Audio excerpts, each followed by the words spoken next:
Hello, it is Erica from the Teacher Next Door team. Your wish is my command. Last week I posted my 5-day process of how I introduce my Greek and Latin root vocabulary. There's some affixes in there too, by the way. I am going to show you live and in person how I do this from Monday through Friday every single week. I do want to give you a heads up. This is from our Greek and Latin root brand new year-long unit, but every single thing I am going to show you here is free. This whole entire unit is free. So at the very least, at the end of this video, go grab this entire week because it's good. It's really good. You can also recreate this process with your own vocab words, but if you don't have a vocabulary program, which 75% of us said that we didn't have a school-issued vocab program, I will also link the year-long unit for 3rd grade and 4th grade, and a heads up, 5th grade is coming in late spring. All right, I've got all my resources on my cart, which I'm going to show you, and I'm going to move them over here when I talk about them. So this is the weekly anchor chart. It has the root or the affix up here at the top, and then the definition for it. It always has a photo that goes along with one of the example vocab words that are down here. These are not all the vocab words, but there are 3 examples. So I will introduce this whole group. I will laminate this. If you are blessed with enough room, you can hang this up on your word wall. I just put it up on my whiteboard. But you can also project this in digital form on your smartboard. All right, to continue on day 1, I always introduce these on Monday, so this is my Monday day, but if you're going out of order, so this is still day 1, we will complete this page together. So we will go through our vocab words here, we will match these definitions. Most of the time, if we are working on an affix, we will break down the root and combine it with the affix so we can define these words together here, and then we will also do our little word bank and see what fits in here. All right, little quick intermission because I want to tell you something. This freebie that I'm showing you here is from 3rd grade. The 3rd grade version has 5 vocab words per week. The 4th grade version has 8 words per week, and then 5th grade will have 10 words. So the number of vocab words here that you see is going to differ depending upon the grade level that you grab, but 5 for 3rd grade. Also, it is not required that students use the 3rd grade version first, then 4th grade, then 5th grade. So if you teach 4th grade, grab the 4th grade level. Don't go back and grab 3rd grade unless you absolutely want to. But here's what I will say. It is beneficial if you are like buddies with the 3rd grade teachers in your school and you teach 4th grade and the 5th grade teachers. If you have 3rd, 4th, and 5th in your school, it is beneficial to go in sequence because you may see a root word in 3rd grade, say it's graph, and then in 4th grade you have a prefix auto.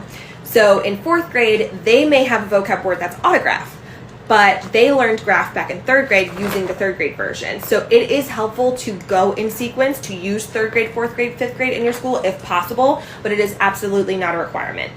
All right, on to Tuesday. So here are some word cards for you. Here are the definitions, and then here are the words themselves. I would cut these out, laminate them. You can copy these back to front, but I like to copy them individually and laminate them so I can have my kids do a matching activity in centers, if so be.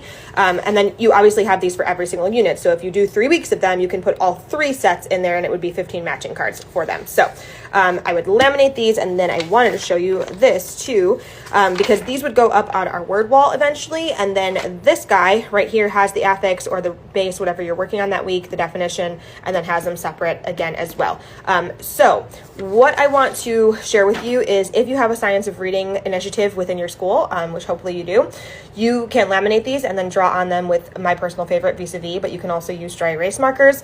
And then we actually syllabicate these in small group. So we work on syllabication, so we can syllabicate the affix here. So discover. So while I am working on syllabication in small groups, my students are working on this right here. This is very reminiscent of Marzano boxes here. So it's got your vocab word. Kids would write the definition here and then draw a picture.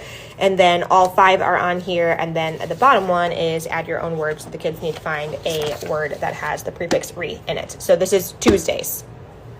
Wednesday is pretty short. We would just review our prefix, any previous ones that we have done, and then there is a fluency passage here that kids can read with partners or independently, however you want them to do it. So there is a poem, and then there is the use of color coding here. So they would color code the poem and find the words that match the definitions here, and then some very simple yes or no. I would add this in my centers and have kids do this either with a partner or independently. I would put up the answer key so kids can correct it themselves.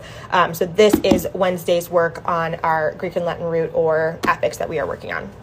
Okay, so Thursday is pretty fun, and this looks very similar to the first activity that I shared with you, except there are all of the vocab words in here, but there are also additional words that have the word part that you are working on that for that week. So it is very interesting to see how kids use previously learned bases and affixes to define some of these unknown words here. I would also put up the answer key, have kids check their work. Super fun activity, easy to implement in your centers. Just cut, laminate, cut, and you're good. All right, on to Friday. So I do give an assessment. This is a quiz. It looks very, very similar to Monday's work. Now, this is Monday's work that we complete all together. This does go home. So if you have parent-to-school communication and you have parents who are super involved and they want to know what's going on, this is a great thing to send home so they can practice with their kids.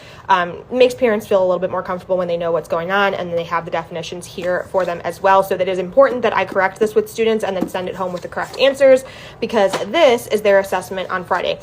Usually they do a rockin' job with this because we have practice throughout the week, and they have previous knowledge of roots and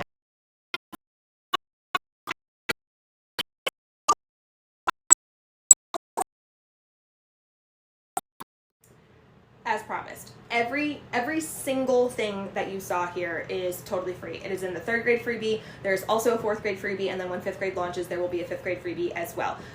Go grab this. There's no reason to not grab it because it is, jam-packed full of resources. And by the way, every single activity that you saw here is also available in digital. I'm in a paper era right now. I want to use paper with my students, but if you need digital access, especially for flexibility, if like virtual learning or hybrid or whatever it is all available in either Google Forms or Google Slides, so dependent upon the activity. So I will link those freebies here if you are watching on Instagram. If you are watching on YouTube, Facebook, wherever it may be, it's going to be either in the text or in the description for you.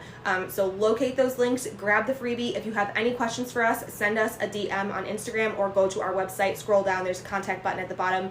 Shoot me an email and let me know what questions you have. I am happy to answer them.